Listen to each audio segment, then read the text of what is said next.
Jean-Pierre Filu, que je vous présente, est historien arabisant. C'est un ancien diplomate et il est professeur à Sciences Po. C'est un homme de terrain, c'est aussi un écrivain, et plusieurs de ses livres sont d'ailleurs disponibles à la vente ici. Le dernier, Je vous écris d'Alep, a été écrit justement après un mois de juillet passé à Alep, dans les circonstances que vous devinez. Qu'en est-il de la révolution syrienne aujourd'hui? Je laisse la parole à Jean-Pierre Filu. Merci.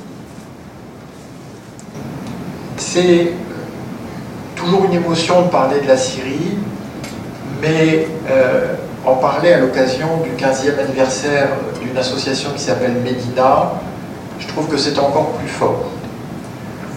Médina, nous en avons discuté juste avant de venir, et donc lié très intimement à une histoire humaine, belle et tragique d'une jeune fille bosniaque qui s'appelait Médina. Dans le monde arabe, Médina, c'est la ville, Madana. Le civil, c'est Madani. La civilisation, Tamaddo. Or, ce qui se passe en Syrie est littéralement la guerre impitoyable qui ira jusqu'au bout s'il n'y a pas justement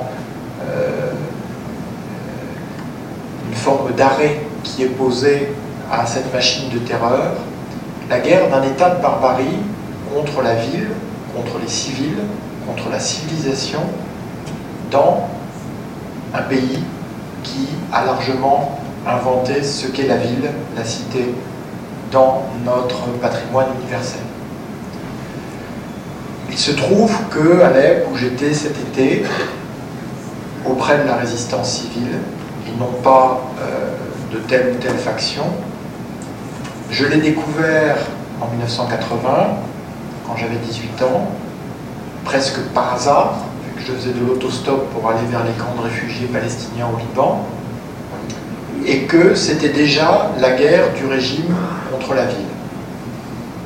Y compris dans les lieux, il y avait des similitudes avec ce qui se passe aujourd'hui, vu que la citadelle Mamlouk, par ailleurs magnifique, de la ville d'Alep, servait de base de départ pour les hélicoptères du régime en 1981, pour aller strafer dans la vieille ville les manifestants et la population.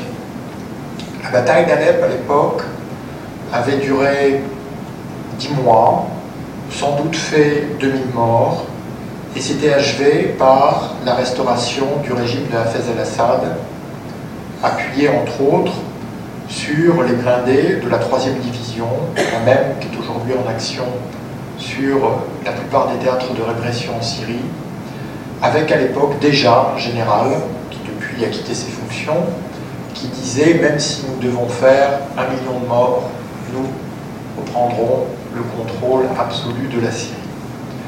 Donc ce qui se passe aujourd'hui en Syrie n'est pas nouveau. Ce qui est bouleversant, c'est qu'en 80, on pouvait honnêtement dire qu'on ne savait pas. On ne savait pas pour Alep 1980, on ne savait pas pour Hama 1982, et que donc on pouvait vaquer à ses occupations, se préoccuper d'autres causes plus médiatisées, sans se rendre compte de ce qui se passait en Syrie. Or, on voit bien que, aujourd'hui, le scandale, c'est que nous savons tout, ou en tout cas nous savons l'essentiel. Je pense que les bilans humains sont bien pires que ceux qui sont rapportés. De l'expérience limitée dans le temps et dans l'espace que j'ai eu à Alep, je peux vous affirmer avoir vu plus de morts que ceux qui étaient rapportés dans le même temps par les agences de presse qui, contrairement à ce que l'on croit, prennent toujours le bilan minimal quand il y a différentes sources. Donc, je rappelle simplement les chiffres actuels, qui sont pour une population d'un peu plus de 20 millions d'habitants, un habitant sur trois, c'est-à-dire qu'on compte les bébés et les vieillards, déplacés ou réfugiés, 120 000 morts, vu les armes qui sont utilisées, je cite des médecins qui ont une expertise que je n'ai pas, on est avec de telles armes qu'aujourd'hui, on a 6 blessés graves, graves pour un mort. Donc, on est quelque part à 700, 800 000 blessés graves. Un rapport d'Oxford, l'Oxford Research Group, vient de sortir sur 11 000 enfants. Ce sont des chiffres qui sont documentés, ce qui veut dire que ça peut être beaucoup plus. 11 000 enfants tués, dont 70% par explosif. Et 20% par balle. Donc c'est essentiellement les bombardements, sans même parler de l'attaque chimique du mois d'août, qui causent les plus grandes pertes. De même qu'à Alep, la terreur absolue, ce sont les missiles Scud. Donc les missiles balistiques tirés depuis 300 km, qu'on n'entend pas arriver par définition, et que jamais un dictateur n'avait utilisé contre sa population.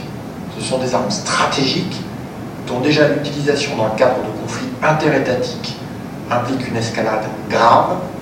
Ils sont utilisés régulièrement contre la population syrienne par Bachar el-Assad, mais comme l'essentiel, c'est effectivement aujourd'hui le désarmement des armes chimiques, on n'en parle même plus. Donc vous avez à un bout, effectivement, cette terreur systématique qui est mise en œuvre par une technologie militaire sans précédent contre la population, et à l'autre bout des techniques d'un autre âge, tout aussi efficaces, si j'ose dire, tout aussi meurtrières, qu'aujourd'hui ce sont des banlieues entières de Damas qui sont encerclées pour en affamer la population.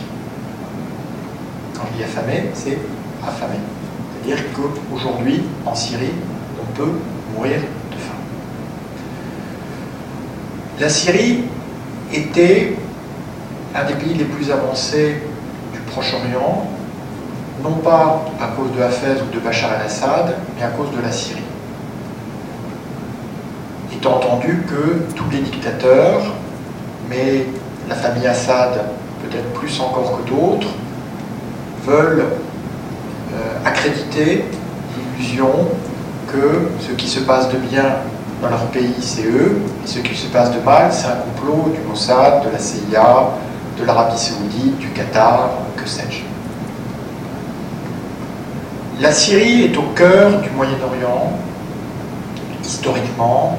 Je ne rappellerai pas son histoire extraordinaire, même si effectivement le cœur saigne quand on est dans la mosquée des Omeyyades d'Alep, au milieu des ruines, de la destruction, des traces des obus explosifs, de l'odeur de cendre qui reste pénétrante, alors que ces bombardements ont lieu plusieurs mois plus tôt, et qu'on voit, pour moi qui ai beaucoup fréquenté la cour de la mosquée des Omeyyades, qui était un des endroits les plus magnifiques de Syrie. Je signale que c'est un site classé au patrimoine universel de l'humanité par l'UNESCO. Et quand on voit au milieu de cette cour tout ce qui a été arraché pour des sacs de sable, pour des batteries militaires, qu'on voit le minaret qui datait du XIe siècle, qui est effondré à la suite de 2 tirs de chars, 2 tirs tendus, qui l'ont donc abattu en avril dernier. Mais les Syriens eux-mêmes vous disent El-Bachar, Kabel Hijar, les hommes passent avant les pierres. Donc on n'a plus le temps de pleurer sur les pierres, parce qu'on pleure sur trop de personnes. Alors comment en est-on arrivé à un tel désastre? Et surtout, comment en est-on arrivé à une impuissance assumée, complice, qui vise de fait à culpabiliser le peuple syrien et à faire comme si c'était lui qui était responsable de ce malheur, tout simplement parce qu'il a voulu dire non. Le système syrien n'est sans doute pas le plus sanglant, le plus meurtrier. Il est possible que la dictature de Saddam Hussein le dépasse en termes de bilan, quoique là, on est parti pour pulvériser de tristes records historiques.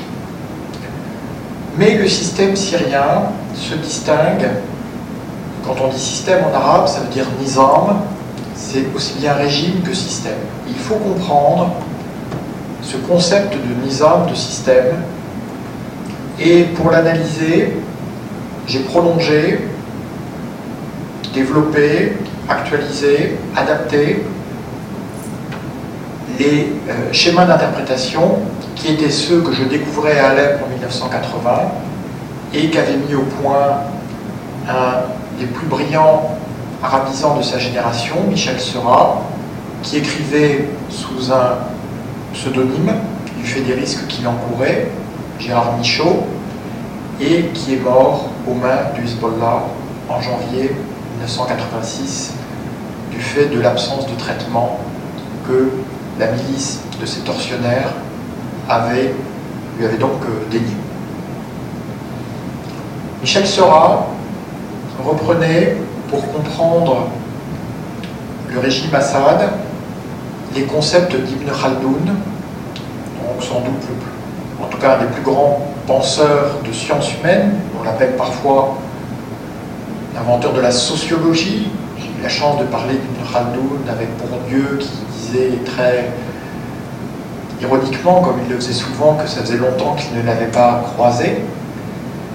Donc Ibn Khaldoun, au XIVe siècle, XVe siècle, avait donc conçu ce système de solidarité tribale, asabi en arabe, je ne veux pas charger de concept, avec un cycle de pouvoir où, au fond, le groupe le plus agressif, celui qui avait la volonté de pouvoir la plus pure, c'est-à-dire la plus impitoyable, c'est-à-dire qu'il était capable de massacrer le plus, arriverait à s'installer, créerait une dynastie avant de sombrer dans la décadence à son tour. Ibn Khaldoun avait compris deux choses que l'on peut très directement appliquer aujourd'hui à la Syrie des Assad après Michel Seurat. C'est d'abord que ce type de régime déteste les villes. Parce que les villes, c'est la dissidence, c'est l'esprit critique, c'est la liberté, c'est la vie sociale. C'est donc une menace. Donc les villes, on les pilonne, on les bombarde, on les détruit. Un tiers de la ville de Hama a été détruit en mars 1982. Et vous savez aujourd'hui, même si vous ne l'avez pas vu comme moi à Alep, que les villes aujourd'hui, dans la Syrie des Assad, sont les premières victimes de la rage de sa dictature et de sa volonté de se perpétuer envers et contre tout. Quand on vous parle de victoire militaire, regardez les images qu'on vous montre. Si vous voyez un être vivant, si vous voyez autre chose que des ruines, vous aurez sans doute de la chance, et je pense que l'image n'aura pas été bien cadrée. Ce sont des ruines à Homs, ce sont des ruines à Qousseir, ce sont des ruines dans les banlieues de Damas qui ont été reprises, et c'est à Alep tout entière que le dictateur veut transformer en ruine aujourd'hui. Parce qu'il sait que tant qu'il y a des habitations, il y aura de la vie, donc des habitants qui pourront un jour lui dire non. Entendez-moi bien, je ne dis pas qu'il veut tous les exterminer, quoique, quand on utilise les armes chimiques en milieu urbain avant l'aube, c'est-à-dire à l'heure où on sait où toutes les fenêtres sont ouvertes parce qu'il fait très chaud à Damas au mois d'août, il est évident qu'on veut tuer le plus grand nombre possible de ses concitoyens et avant tout le plus grand nombre possible des plus faibles, c'est-à-dire des enfants. Non, Bachar al-Assad ne veut pas tous les tuer, mais ceux qui lui résistent doivent partir. Donc ils doivent être terrorisés suffisamment pour quitter le pays et aller vers les camps de Jordanie, du Liban, de Turquie. C'est déjà ce mouvement qui est en marche, un mouvement que toutes les agences de l'ONU qualifient de situation catastrophique sur le plan humanitaire. Cette situation catastrophique n'est pas due à un typhon, à un tsunami, à un tremblement de terre, elle est due à un homme et à son système. Ce système qui n'est pas né du jour au lendemain. Ce régime s'est mis en place en 1970 après déjà 7 ans de pouvoir du Parti Baas. Parti Baas qui avait établi le drapeau qui est celui de la Syrie officielle aujourd'hui, avec 2 étoiles qui correspondent à la Syrie et à l'Égypte. C'était le drapeau de la République arabe unie de 1958 à 1961, quand la Syrie avait abdiqué son indépendance au sein de l'Égypte de Nasser. Le drapeau à 3 étoiles qui est celui de la Révolution, c'est le drapeau des nationalistes syriens contre le mandat français, c'est le drapeau de l'indépendance, c'est le drapeau de l'indépendance recouvrée de 1961 à 1963. Ces 3 étoiles, ce sont Damas, Alep et Deir ez-Zor, 3 villes qui aujourd'hui ont payé le prix, et peut-être Deir ez-Zor le pire des 3, avec destruction des ponts, de quartiers entiers, à la barbarie du régime. Pas la folie, c'est un régime d'une grande rationalité de son point de vue. C'est-à-dire qu'il pilonnera, matraquera, écrasera, jusqu'à ce que la résistance cède et cesse. Ce régime, il a une façade qui lui permet de traiter avec le monde extérieur, façade à laquelle la plupart des gens croient, ce qui prouve qu'ils comprennent peu de choses, à ce qui fait, qui fonde et qui anime ce régime. Cette façade, elle a des institutions. Elle a un président qui certes est élu en étant le seul candidat, mais dont on pouvait être certain qu'il va se représenter aux élections printemps prochain et que des voix de plus en plus nombreuses s'élèveront à l'étranger pour dire, après tout, s'il est populaire, pourquoi ne se présente-t-il pas, si les gens ont envie de voter pour lui. Comme si les Syriens avaient le choix de voter pour qui que ce soit d'autre depuis que les Assad sont au pouvoir. Il y a un Parlement dont les membres sont désignés par le président et en retour, comme ils ont au moins la reconnaissance du ventre, ils proclament comme les militants, comme la claque qui est rassemblée, notre président pour l'éternité. Pour l'éternité. Il faut arriver à entrer une terreur telle dans chaque Syrienne et dans chaque Syrien que la possibilité, même dans 100 ans, que les Assad ne soient plus là, soit elle-même mortelle. C'est pour l'éternité. C'est pas à vie, c'est pour l'éternité. Et après Assad, il y aura Assad. Et après Assad, il y aura Assad. Et toute personne qui pense le contraire risque beaucoup. Si je puis parler de manière aussi catégorique des Assad, c'est parce que j'ai pratiqué Hafez al-Assad, j'ai pratiqué Bachar al-Assad. Hafez al-Assad n'a pas dit devant moi, mais il a dit à quelqu'un de toute confiance, quand quelqu'un me veut du mal, je le sais avant lui. Ce système peut difficilement être analysé par nos grilles d'interprétation habituelles. Parce que son moteur, c'est la terreur. Pas la terreur pour un but, la terreur enfin, la barbarie. Parce que justement, si quelqu'un pense du mal de moi, je le saurai avant lui, et je le punirai avant que la pensée se soit formée dans son esprit. Et si je me suis trompé, bien de toute façon, sa mort servira d'exemple. Aujourd'hui, en Syrie, le problème n'est pas d'entrer en dissidence, de dire son opinion, le problème est de protéger sa femme, ses enfants, ses parents, ses voisins, qui tous périront si on passe de l'autre côté. On demande souvent, mais pourquoi il n'y a pas plus de désertion? Parce que quand le Premier ministre a déserté, il a emporté 150 personnes avec lui. Et qu'on ne peut pas organiser l'exfiltration de 20-30 personnes pour chaque dissident qui voudrait s'en aller.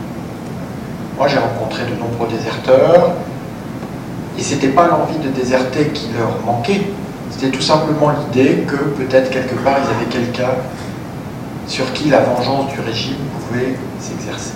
Je ne vous parlerai pas des tortures du régime, ne croyez pas que ce sont des excès, c'est institutionnalisé. La torture, c'est-à-dire le massacre du corps, pour montrer que même le corps n'appartient plus à l'individu, qu'il appartient à l'état de barbarie, qui peut en faire ce qu'il veut, le broyer, le briser, le violer. On parle très peu du sexe comme arme de guerre en Syrie, c'est systématique. La pudeur, la grandeur de la société syrienne jette encore aujourd'hui un voile terrible sur ces crimes qui vont nous effarer quand on prendra la mesure de leur ampleur. Et donc ce régime, il a cette apparence d'institution, il a un siège à l'ONU, il a des ambassadeurs, il a. Et puis il a la réalité. La réalité, ce sont 10, 12 services de police, militaires, police politique, ce qu'on appelle de manière générique les mukhabarat, qui agissent dans l'impunité la plus totale et dans la confusion la plus totale. C'est volontaire. Il faut que jamais on ne sache d'où peut venir le mal. Il faut que quand quelqu'un disparaisse, la question ne soit pas de savoir a-t-il disparu, mais qui l'a enlevé. Et que quand, au bout de semaines, parfois de mois, d'enquêtes angoissées, on sait enfin qui détient le parent, eh bien on est soulagé. Parce qu'au moins on sait qu'il n'a pas disparu corps et bien, il n'a pas déjà été balancé dans une fosse commune, on ne sait où. Le système a ça des traits particuliers, en ce sens qu'il est moins dangereux d'être un étranger que d'être syrien. La violence inimaginable que l'armée syrienne a exercée sur le Liban voisin pendant près de 30 ans n'est rien par rapport à ce qu'elle exerce contre sa propre population.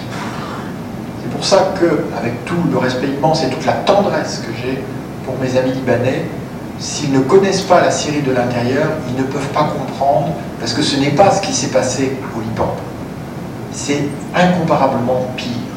Parce qu'au Liban, il y avait quand même des formes de limites que la Syrie s'imposait, ou plutôt que le régime Assad s'imposait, de même qu'il s'en était imposé certaines par rapport aux Palestiniens quand il les traquait dans les camps de la banlieue de Tripoli, alors qu'aujourd'hui, les camps palestiniens dans la banlieue de Damas, Yarmouk et d'autres, sont eux aussi affamés ou ruinés.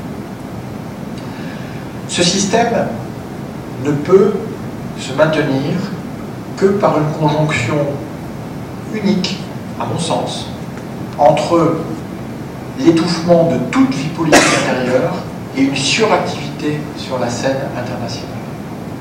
C'est ce qui s'est passé pendant les 30 ans de régime du père,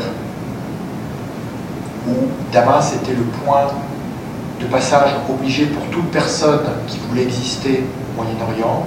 C'est ce qui se passe aujourd'hui avec son fils, où vous entendez bien que plus on martyrise les Syriens, et plus on parle de la Syrie à New York, à Genève, à Doha, à Istanbul, et que on peut s'interroger, mais comment ça se fait que du coup ça ne s'arrête pas? Parce que c'est justement ça qui fait continuer la machine de terreur. Non pas que les gens à l'ONU ou ailleurs souhaitent que cette machine de terreur continue, mais parce que le surinvestissement international participe de la négation de l'intérieur. Un exemple très simple. Avez-vous lu, quelque part, la vie d'un être qui a été massacré le 21 août 2013 lors de l'attaque chiite? Avez-vous lu son portrait? Avez-vous lu son histoire? Savez-vous comment il s'appelait? Non. Vous avez entendu 1459, 1121, des débats de chiffres, des débats sur les projectiles, des résolutions au Conseil de sécurité. Vous avez vu des fonctionnaires de l'ONU qui rentrent et qui sortent d'un hôtel 4 étoiles pour aller se livrer à leur mission à 1 kilomètre à vol d'oiseau de là, comme s'ils effectuaient un parcours du combattant. Mais jamais vous n'avez entendu parler de Fatima, jamais vous n'avez entendu parler d'Omar, qu'ils aient eu 6 ans ou 70 ans, alors qu'ils sont morts ce jour-là, dans l'indifférence générale. Non pas sur le massacre, quoique on peut constater qu'effectivement rien ne s'est passé et qu'il y a de fortes chances pour que rien ne se passe, mais simplement parce que leur vie n'intéresse plus personne. Quand je dis leur vie, je dis leur vie. la vie qu'ils mènent, comment Omar se lève, comment Fatima essaie d'étudier, comment leur papa essaie de les nourrir, comment leur maman s'angoisse, comment elle prie, etc., etc. La vie. Or, aujourd'hui, que voyons-nous de la Syrie? D'abord, nous ne voyons plus grand-chose. Un site aussi éminent que le monde.fr n'a quasiment plus diffusé de dépêches sur la Syrie au cours des 8 derniers jours.